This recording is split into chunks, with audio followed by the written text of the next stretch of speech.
Yo, what's going on, everybody? Welcome to another episode of the Why Not I WODCAST. Special episode today, though. Obviously, it's Men's Mental Health Month, and being a professional athlete myself, I just wanted to talk to another professional athlete, a guy that I've known for a while, but we played against each other, about what it's like to be, especially an athlete and a basketball player. So today, we got a special guest, Rahmon Fletcher. Thanks for having me. Appreciate it. Be good to talk about this topic, yeah? Definitely, man. So, for people that don't know, who is Rahmon Fletcher? Oh man, I'm a kid from Kansas City, Missouri. Grew up in the inner city. Also went to performing arts school for about 6-7 years, so I've been a part of the orchestra, you know. Yeah, so I played in the orchestra and I also played basketball. So a little bit of a renaissance man. People in the British League kind of knows me, you know, as Fletcher or whatever. But yeah, Rahmon Fletcher, man. What instrument did you play? The acoustic bass. Okay. Played in the jazz band, played the bass guitar too. 8 years, yeah.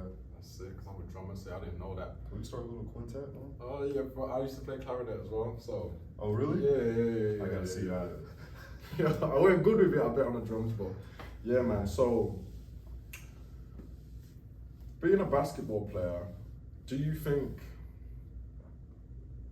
Because for mental health, like a lot of us, we use basketball as like our saving grace, but being a professional, we also know that can be the stressor. Do you know what I mean? Mm-hmm. So for you, has basketball been the savior or a part of the cause? I think a little bit of both. I think early in my career, it was kind of the cause because you got all this pressure of being good and the stats. You want the stats, you want to win, you want to get in the best situation, the best country that you can possibly get in. So I say for my first 2 or 3 years, I think it was the cause of my stress. And then the first year I was there for a month. I was in the Netherlands for a month and my team went bankrupt. So I had to go home all the way to December. So that really threw me off. It was my first year overseas as well, so I didn't know what to expect. And then I left in December and I went back to a team in the Netherlands for 1.5 years. And I'm thinking like, I played well, made an all-star game, you know, I'm definitely going to the contract. And then that year came and I had to sit out the entire year because I didn't have a deal. So I had to work at Foot Locker for an entire year, House of Hoops for an entire year. I thought it was over. I thought it was over. I was looking at management. I was trying to get up the ranks, trying to get in corporate in Foot Locker. I just was like, I'm gonna just hoop, you know, 2 times a week. And then I ended up letting my agent go, which, you know, the agency, like dealing with an agent is a totally different monster too. And I met this agent on Facebook, which is crazy because I'm rarely on Facebook. And then an old teammate was like, just add this guy. And then I added him, and within like 2 or 3 months in July, I signed in Newcastle, and the rest is history. So, like for any hoopers that are watching this, we know what it's like. Yeah. Like in the real world, there's nothing like having a seasonal job. 9 months, well, 7.5, 8 months, and then no matter how well you do, you don't have a job. What, especially because you're a rookie, what was that period like? Because yeah, you graduated, you've now signed a team, but at being an athlete, our control is in our game, in ourselves. Your team went bankrupt, that's not your fault. Now you're back in America, like how did you feel? It was tough. I mean, I was oblivious to it all because it's, you know, I was just so excited to be a professional at that point. And then I was a little homesick, to be honest. You know how it is, like you went to the States, you guys went to the States, and I was a little homesick being in a totally different country, so it wasn't the worst thing. Like, oh, I'm going back home, you know, I'm gonna get another job. But when November rolled around, when you're seeing all the people that you know hooping and playing, you get this feel of like, am I good enough? Am I getting left out or something? But once I got that deal in December, I said I'm signing for 2 years, and then I ended up leaving after 1.5 years because I wanted a better situation. And once I signed in Newcastle, I told myself that because they wanted to give me 2 or 3 years on the deal, but I said I wanted to sign a year, every single year, because like I wanted to feel as if my job wasn't secure. So it helped me throughout the season that every game that I play, I'm going to play harder with a chip on my shoulder, and I still got that to this day, and I've been over here for 8 years. So, you know, I could have signed a 4 or 5 year deal in Newcastle. Like I stayed for 7, 8 years, but I wanted to do year by year just so I can get that reminder when I set out. Okay, so you kind of took that into your control. What was that year like when you was working at Foot Locker? Because as a hooper, like it's such a weird phase. It's not like you're not good enough. but sometimes there's not the right deal, the right situation, and in that time, if it's summertime, okay, cool. Right. August comes, September, you're still working. October, November.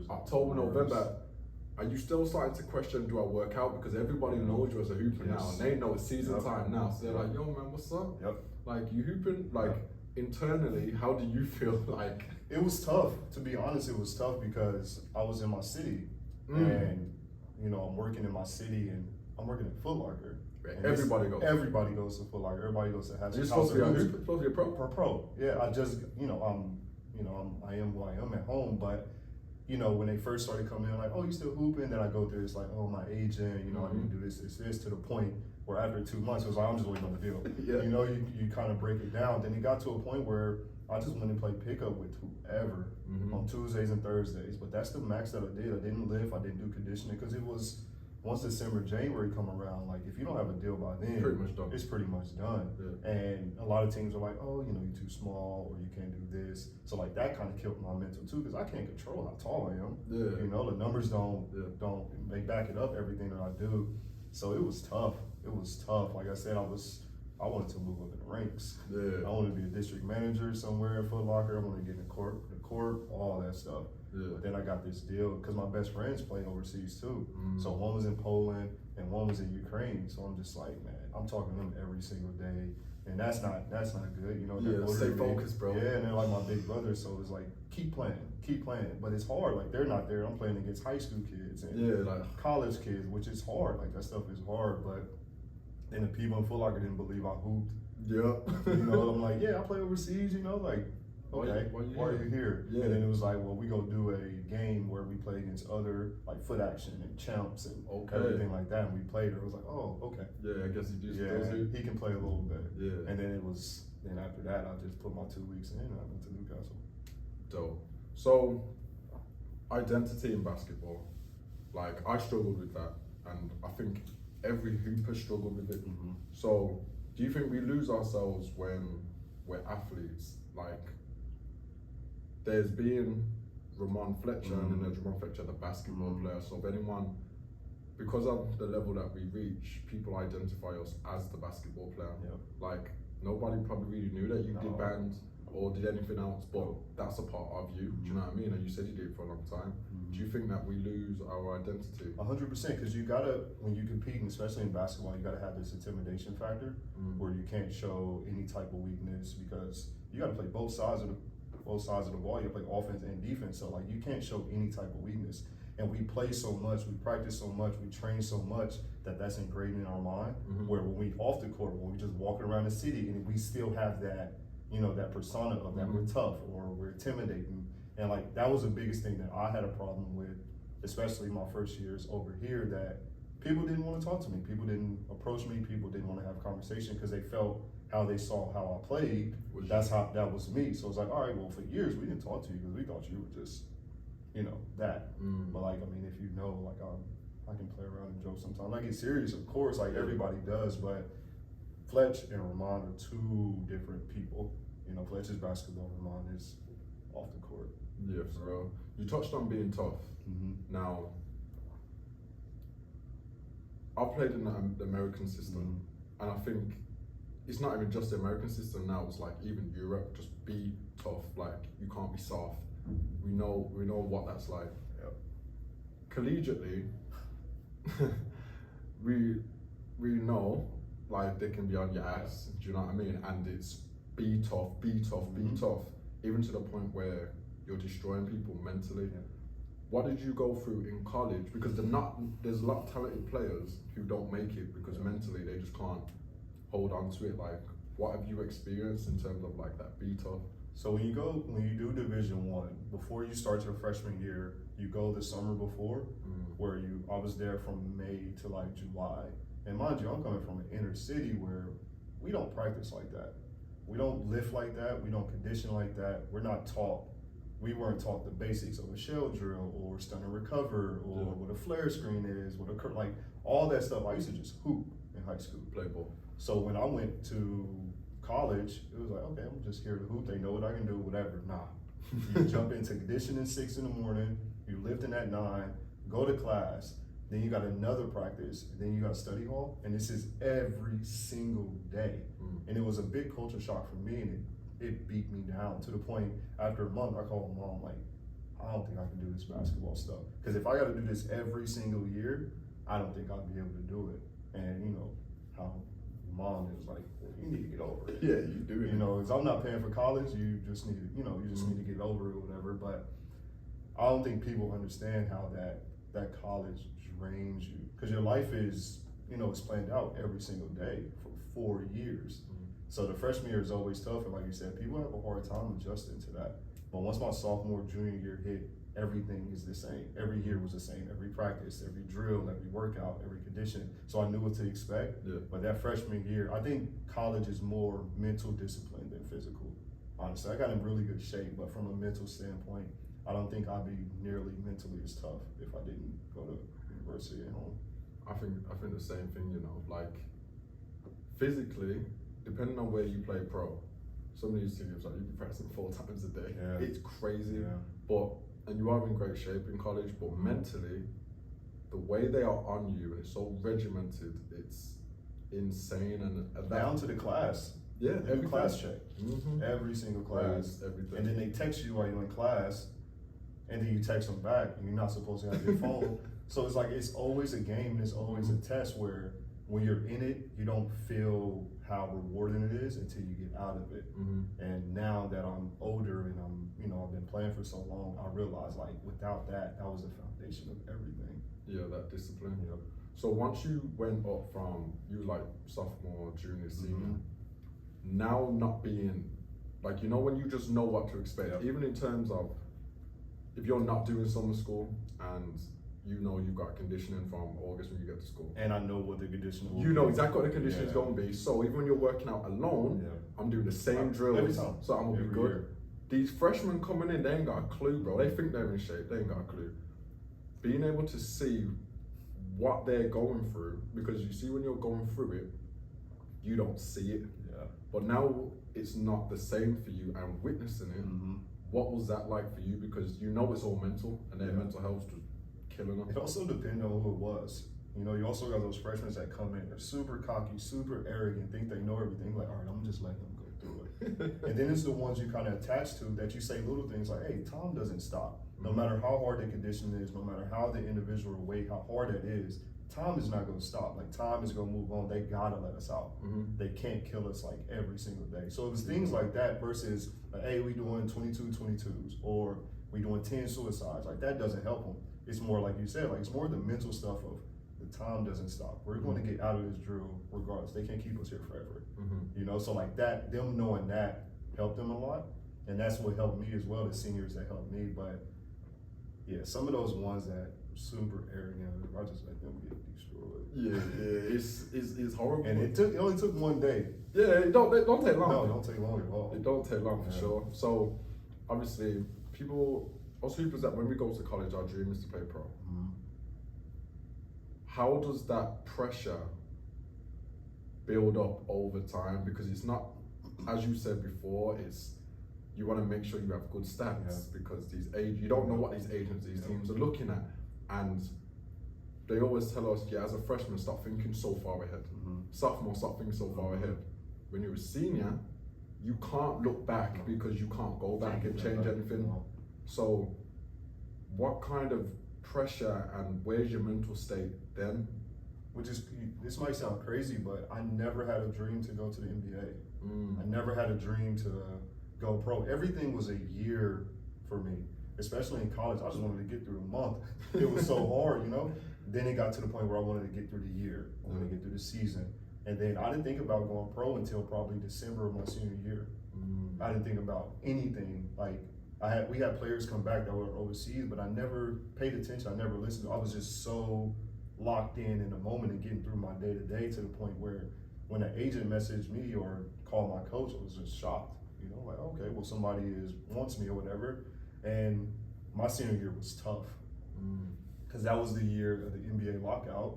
So there was no NBA summer league or anything like that. I had to work out the Bucks, and I had one coming up with the Bulls that same summer. But they told me, like, it's not going to be a summer league, so you need to prepare to go to overseas.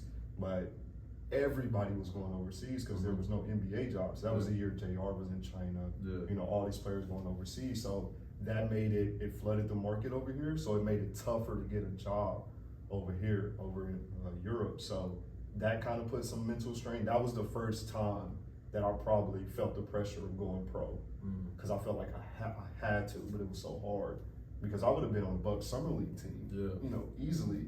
And I'm thinking like, okay, I had these workouts, like I did well, get on the summer league, and then lockout hit, and it was all right. I got to go overseas. Then went bankrupt. Like, damn, now it's bankrupt. Then it was like, oh, now I got to sit out an entire year. So like things that people go through probably like third, fourth year, I went through my first 2 years. So to the point where I came over in England, I was just appreciative, just to hoop again. So like I always felt that I owed Newcastle, because like they picked me up from being a year out, you know, and they trusted me to the point where they didn't need me on that team.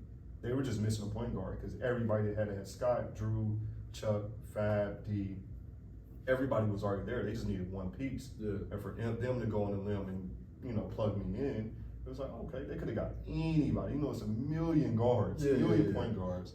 So like for a few years, I was just super appreciative for that. And that's why I try to give everything I had up there. Definitely. So in that year where you're not playing and you're seeing everybody else get signed, do you have anxiety? Or because remember, it's not like you've never played before. You've done college and you're playing well. You cost of NBA G League, which and the NBA Summer League, all of that. Like you've done the work. You've actually done the steps and you're supposed to. Things have happened outside of your control. Now you're sitting for a whole year, and as a basketball player, it's a long time because you're watching. Now you're in a space of, do I practice, do I work out, what's the point? Is it worth it? Is it worth it? Now everyone's seeing you as a hooper. Now am I going to change my life trajectory? What are people going to think? I'm in a referee polo. Man, crazy. So like, did you have anxiety? How did the pressure feel? Like what made you like keep going? Because remember, up until that point, you didn't even want to play pro, you weren't bothered. Now when you got a taste, what I had real bad anxiety, and I wouldn't say I had like severe depression or anything like that, but it was moments throughout the day where probably like an hour, 2 hours where I was just like, what am I actually doing? Why am I up at 7 in the morning going to a 9 to 5? You know, and it's like 12 o'clock hit, 1 o'clock hit, you get those messages like, oh, I'm about to go to my game, like we got a game. And that hits me too, you know, and I'm sitting in Foot Locker selling shoes, listening to the same music every single day. You know, and then you got kids coming in on the weekend, their parents buying them shoes for AAU games or tournaments, and that really bothered me too, to the point where it ended up being numb. Whatever happens is gonna happen now. Like I'm a hoop, like when they come home in the summer, we go play ball, we go work out and stuff, but I don't care. I lost that identity.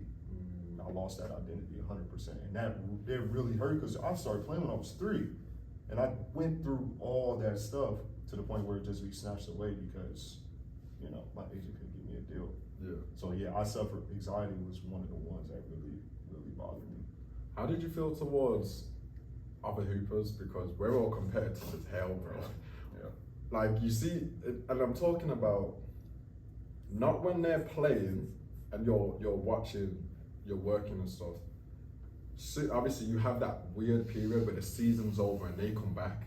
And you're like, oh man, they got all this bread. They got bread. Going to eat, going to lunch. Hey bro, you want to go do this? You want to go do that? Nah, like, we playing credit card roulette at the restaurants. I'm just like, I'm not alright. Jump into that. But now it's, hey, let's go play pickup. Now you're playing. Do you have a little bit like, you're going at them extra 100%. Hard? Do you know what I mean? Like, especially when I signed my deal, I went hard. Like I went hard, you know, because I'm real close with Teron Louis, coach of the Clippers. That's my mentor. So like I go out to Vegas and I go out to LA and work out with him, and he was like, come out here for 2 weeks.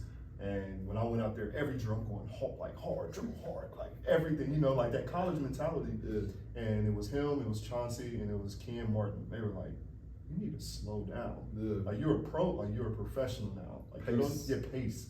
Change your pace, change your speed, and just change your mentality. Like you don't need to prove nothing to us at all. The only person you need to prove something to is you. And you going hard and you going fast ain't nothing but breaking you down mentally, you know? And when they said that, that switched my brain. It switched my mind to the point where now I play with different type of pace, a different type of flow. Everything feels slow motion. And it's all credit to that moment. So everything that I went through kind of brought full circle to what I am now. Like, I don't get nervous before games or nothing. Yeah. I haven't got nervous for a game since like 2009, maybe. That's a long time, that. That's a long time. We've seen a lot of NBA players talking about mental health and stuff. Like, the only reason I knew about mental health really was because of my degree. But as an athlete, we've been experiencing up and down. Why do I feel like this? Why do I not? Like, what's going on? You're just merely a result of what's going on. DeMar DeRozan said, the depression gets the best of me. Now, these are like NBA All-Stars. Pros. These, like, our favorite players. Yes. Do you know what I mean? And when they're talking about, yo, the depression gets the best of me, you're like, what? How? What do you have to be depressed about? What do you have to be anxious about? Yeah. Like, does that change your perspective on stuff? Like, when you see people you look up to that are like, yo, I go through the same shit too. Yeah, big time, because, you know, they're where we kind of strive to be. You know, we see the NBA players and everything like that. Even though we're all kind of in the same age group, that's the highest level in the world. You know, not saying that we want to get there or anything like that, but we want to be, you know, compete at the highest level. And when he said that, because like you said, he's pretty quiet and pretty reserved, big time. And when he said that, it kind of like put everything in perspective, that what we were going through or what I was going through for those amount of years, that they're not superheroes. I'm not a superhero. No matter how much I feel like I am, I get affected by anything, little things like that. And when he went up, when he said that, that really put things in perspective. To think like, this stuff is serious, big time. Yeah, because our coaches are always drilling us. Mindset, be tough, stay solid. Mind over matter. Even when you're going through the worst drills, it's like, here, do you know what I mean? Because they're prepping you for the last minute of a game where there's no more timeouts and you're down 5. But they're still prepping you for a game. They're not prepping you for life. Yeah. So at the end of the day, you're never out that game. You hear it so much, about 6-7 hours throughout the day. You get for the fourth quarter, or to make this steal, get a defensive stop, like all that stuff. But you're not thinking like, how my mind's going to be when I'm not playing. Am I still trying to think about that defensive stop? And it was hard to shut off. It's hard to shut off thinking about basketball. Yeah, especially because our life revolves what we eat, who our friends are, when we stretch, how much water we drink. Like, I was in college drinking a gallon of water, bro. Walking around with the gallon jug. I didn't know that existed until preseason, and the seniors are like, bro, you might want to get a gallon from Walmart. I'm like, what? And then from Walmart, and then I'm looking at how much water is in a gallon. I'm like, I don't need that much. Till you catch that cramp. And people are passing out in the middle of running drills. We need a defibrillator. Bro, this is insane. So Kevin Love also said, success doesn't make you immune to depression. You can't achieve yourself out of depression. He said that right after winning the NBA championship. And you're kind of like, what? Because as an athlete, if you have a bad shooting game, the only thing to do is go work on your shots, go work out. It's always work harder. Now, if you're at the top of your game, you win an NBA championship, you're the best, blah, blah, blah. And then someone says you can't achieve yourself out of depression. Then you're kind of like, what can I do? Especially with us being athletes. And it makes it worse. It makes it worse. Because I saw a guy that plays soccer, he said that as well when they won the Champions League. He said everybody was celebrating, but I felt the worst that I felt throughout the entire tournament. Because they're like, okay, we got to do this again next year. And it's that type of pressure as well. Like, you got to win this again. You got to win this trophy again. You got to win this game again. Because if you lose a game, you feel like everything is destroyed. I can definitely. Michael Phelps said the same thing. Like, a lot of Olympians feel like that, actually. Like, you know, when you're striving for something for so long, for 4 years, it's more the it's more the process. Yeah. You see, when you get there and you like achieve, what do you then put your self-worth in? Yep. So as basketball players, obviously we're vets now. Yeah. Like we've been playing for a long time, man. Like it's crazy. It's crazy. What can we do for the younger generation? Because I see young kids now and they're like, yeah, man, I'm about to go be a freshman in States. I'm like, bro, I remember when that was me. What can we do to like help them, like mindset wise, because they want to get to where we've been? I think we just need to be an outlet. I don't think we need to prescribe anything that they need to know or how they need to feel, tell them things. If they want to know something, they come to us. And the fact that we're there for the outlet is more than what they need. So I think the biggest thing is, just be there for them. Here and there, give them a little pep talk or anything like that. But I think the biggest thing that helped for me is to knowing I had somebody to talk to, no matter what the topic was or anything like that. So the biggest thing is just being an outlet for them. So you said that Tyronn Lue and that whole thing, having a mentor like him. Yeah. Do you think that was the thing that helped you Big time. stay good? That was that helped you keep ticking over? Big time, because he was at that point, he was with the Magic. I think he was playing with the Magic, and he was playing with Washington as well. That's when me and him started getting connecting. That's when Jordan was with the Wizards. He was there as well, and that's when me and him got connected. And he was pretty much at his peak, you know. Like that was around the time where AI stepped over him and all that type of stuff. Which if you talk to him about that to this day, he's like, him and AI are super close. Yeah. It didn't drain him, didn't mess up his career, anything like that. So having him coming from the same city that I was coming from, same inner city, same ropes, same people, college, all that stuff, it was good to have him in my corner. What do you do to make sure that you stay good? Because with mental health and just making sure that you're ticking over and stuff, people can't help you if they don't know. But we also need to be able to like self-soothe and do what we can to make sure that we don't get to that point unless like it really is like a bigger deal. Do you know what I mean? But like, what do you do to like self-soothe? Because our lives are basketball and have been. So like, what do you do? It's, for me, I've played for so long. I've seen everything. I've seen every type of game situation, every type of practice, every type of ridicule on Twitter or anything, talking anything. I've seen it all to the point where I don't feel it anymore. And then I always remind myself, like, okay, I have more years behind me than I have in front of me with basketball career, and nothing is going to be as hard as growing up in the inner city, where you're kind of not fighting life or death, or you're one decision or two decisions away from no longer, you know. So like nothing is going to be that hard, and nothing is as good as winning everything. So that well balance in between has always kept me zen in a way, where to the point where I don't really get fazed about what people say or how people feel or anything like that. Not saying I don't care. Of course I care. I'm a human being, but I don't get fazed to that point. I can't say the same for about 4 or 5 years ago, where they felt like, okay, if I'm not getting 20 assists, I am a failure. Facts. If I'm not winning this game by 30, I'm a failure. If I don't win every single trophy, if I'm not in a discussion of an MVP, I suck. You know, and that was probably about 4 or 5 years ago. How did you get through that to where you are now? Because it didn't matter. It didn't matter. I didn't lose anything, and I didn't gain anything.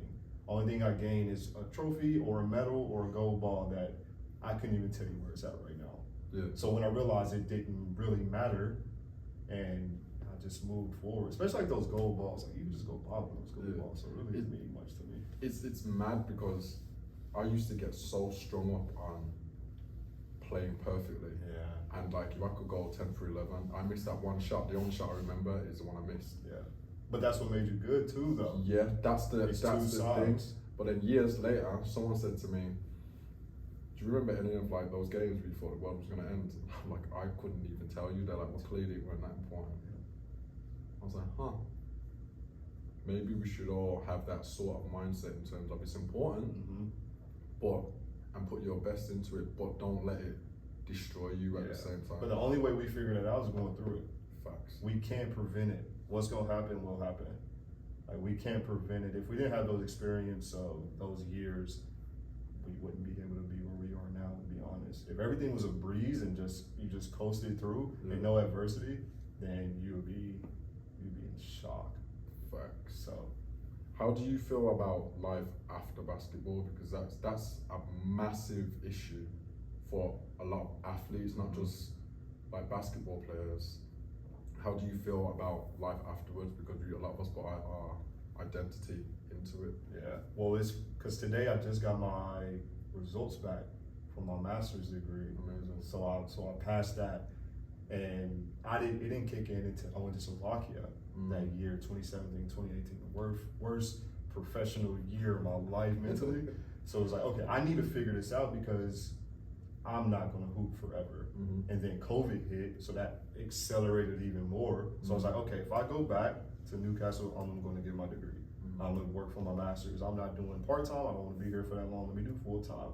So all last year, that's what I was doing. I was in school, I was trying to hoop, I was trying to practice, I was trying to get, all this stuff in, to the point where now, full circle, a year later, I feel better because now I got this piece of paper that say I did it. And not for the fact of, now I can get a job, now I can do that, for the fact that I was mentally strong enough to hoop professionally and get a degree where I wasn't in school for 10 years. So I was like, okay, now I got this. That piece of paper is better than any trophy, any award that I probably ever got over here, in my opinion. That's dope, because like, you know what's funny? We love Kobe as hoopers. We love him.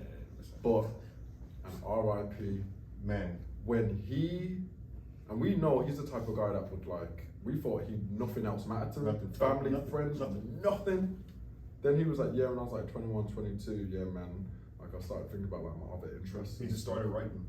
Yeah. He just started writing. When I saw that, I was like, if he can put all his time and effort into one thing, but still understand about the future, maybe the rest of us should start thinking how the outlets to be able to breathe. That's a good story, because that's exactly what I thought when I heard that too.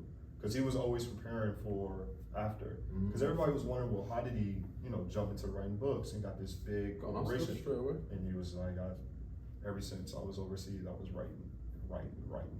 So it just transitioned right into it. Crazy. But Mon, appreciate you coming on, bro. Appreciate you, man. Oh, that was nice. It's another episode wrapped up for Men's Mental Health Month.